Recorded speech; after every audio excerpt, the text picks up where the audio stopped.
किसी को नहीं बख्शना चाहिए अगर कुछ गलत हुआ है तो, और वो न्यायिक प्रक्रिया पर भरोसा रखना चाहिए। उसके बाद में भी अगर लगे रिपोर्ट ठीक नहीं है तो जरूर उठाना चाहिए। ये प्रक्रिया को आप फॉलो नहीं करोगे और आपको लगता है कि ऐसे मुद्दे को उठाकर देश को गुमराह कर दोगे, ऐसे कुछ नहीं होता है।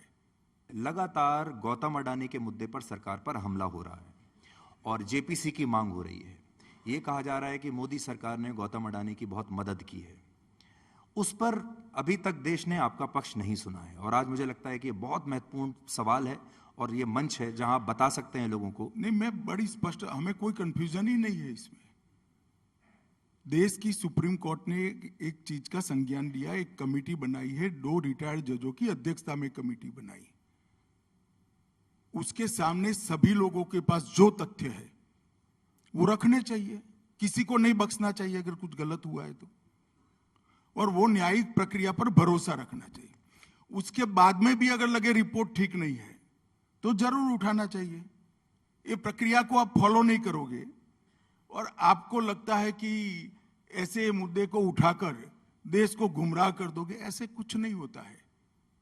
जनता भली भांति जानती है। आरोप तब चिपकते हैं कि व्यक्ति का कंडक्ट, पास्ट का जीवन उस आरोप के अनुरूप हो। इस तरह से आरोप नहीं चिपकते हैं। लेकिन अगर सुप्रीम कोर्ट ने इसे सुनवाई के योग्य माना, सुप्रीम कोर्ट ने अगर इसे जांच करवाने के योग्य इस मुद्दे को माना, तो आप भी फिर सरकार भी अपनी ओर से कोई जांच करवा सकती थी, सेबी को कह सकती थी। और किसी सुप्रीम कोर्ट ने भी सेबी को कहा है। सेबी ने अपने हलफनामे में कहा है, एक मिनट, सेबी ने अपने हलफनामे में कहा है कि हम जांच कर रहे हैं। सुप्रीम कोर्ट ने भी कहा है कि ये जांच एक पैरेलल चलेगी, आप भी जांच कर एक रिपोर्ट सुप्रीम कोर्ट को दीजिए। सेबी को कहा ही है और सेबी ने यह भी कहा है कि हम जांच कर रहे हैं। राहुल गांधी को ऐसा लगता है कि ये मुद्दा उठाकर उन्होंने आपकी किसी दुखती रग पर हाथ रख दिया है, ऐसा कॉन्फिडेंस है उनको। देखिए, अब राहुल गांधी के बारे में मैं इतने बड़े मंच पर कोई सार्वजनिक टिप्पणी करना नहीं चाहता। सबको खुशफहमी में रहने का अधिकार है और रहना चाहिए। अब अमित जी, एक और जो लगातार विपक्ष का आरोप है वो ये कि ईडी, सीबीआई, इनकम टैक्स जैसी एजेंसियों का दुरुपयोग हो रहा है और लगातार विपक्ष के नेताओं को इस पर निशाना बनाया जा रहा है। इस पर आप क्या कहना चाहेंगे? देखिए, जब 2017 की मैं बात कर रहा हूं, यूपी का चुनाव था, कांग्रेस की एक बड़ी नेत्री ने कहा कि भ्रष्टाचार हमने किया था तो क्यों कार्यवाही नहीं हो रही है। हम पर सवाल खड़े करे थे। अब हो रही है तो हाय तौबा कर रहे हैं। ये सारी एजेंसियां, कोई एजेंसी कोर्ट के ऊपर नहीं है। किसी भी नोटिस को भी आप कोर्ट में चैलेंज कर सकते हैं। एक, किसी भी एफआईआर को कोर्ट में चैलेंज कर सकते हैं। 2, और किसी भी चार्जशीट को भी कोर्ट में चैलेंज कर रहे हैं। 3, भाई कोर्ट में जाने की जगह यहां पर हो हल्ला कर क्या होगा। और मैं देश की जनता को पूछना चाहता हूं, किसी भी व्यक्ति ने करप्शन किया है, ऐसा अगर किसी भी जांच में एजेंसी के ध्यान में आता है तो एक्शन लेना चाहिए या नहीं लेना चाहिए।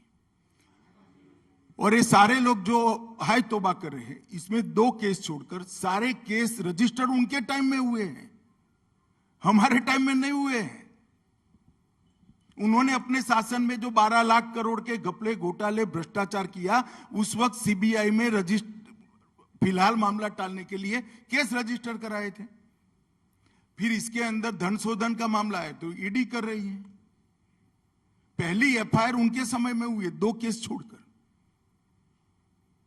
सारे केस में हमने नहीं किया है भैया। और कोर्ट में जाते हुए उनको कौन रोक रहा है? और बहुत, हमारी पार्टी में तो कम है, उनकी पार्टी में ढेर सारे अच्छे वकील हैं।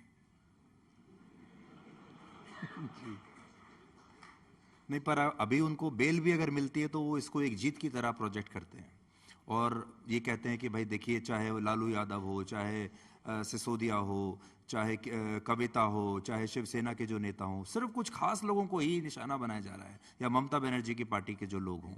ठीक है, फिर वो कुछ देर दिन जेल में रहते हैं, फिर बेल लेके बाहर आ जाते हैं, फिर वैसे ही आपके खिलाफ एक दुष्प्रचार वो करते हैं। तो ये एक नैरेटिव वॉर भी है। देखिए, हर चीज को जनता बारीकी से देख रही है और जनता आपका अपना मैंडेट देगी। मैं मेरी पार्टी और मेरी सरकार की ओर से निश्चित रूप से कह रहा हूं, एजेंसियां स्वतंत्र रूप से काम कर रही है, इसमें कोई दखल किसी का नहीं है। और मेरा सभी से ये अनुरोध रहेगा कि आप न्याय के रास्ते का रुख अख्तियार करिए, यही सही रास्ता है। एक अमित जी, एक बात होती है टाइमिंग। जब हम टाइमिंग की बात करते हैं तो बहुत सारे लोग टाइमिंग, किसी भी एक्शन को टाइमिंग से जोड़ते हैं कि ये फेयर था या नहीं फेयर था। जैसे मान लीजिए बीबीसी ने सरकार के खिलाफ कोई डॉक्यूमेंट्री दिखा दी, तो कुछ हफ्तों के बाद उनके ऊपर आईटी की कार्रवाई हो गई।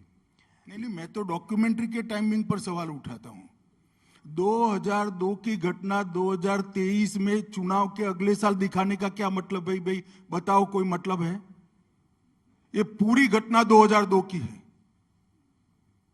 चुनाव है 2024 में, आप 2023 में देखा, तो आप इसके टाइमिंग की क्यों बात नहीं कर रहे हो भाई? और जहां तक ये इनकम टैक्स के टाइमिंग की बात है, मैंने भी पूछा किसी को, ये 3 साल से इनके साथ कॉरेस्पॉन्डेंस हो रहा है। अब कोई अपने आप को कानून से ऊपर मानेगा तो कोई नहीं है कानून के ऊपर। सबने कानून के हिसाब से चलना पड़ेगा और आगे बढ़ना पड़ेगा।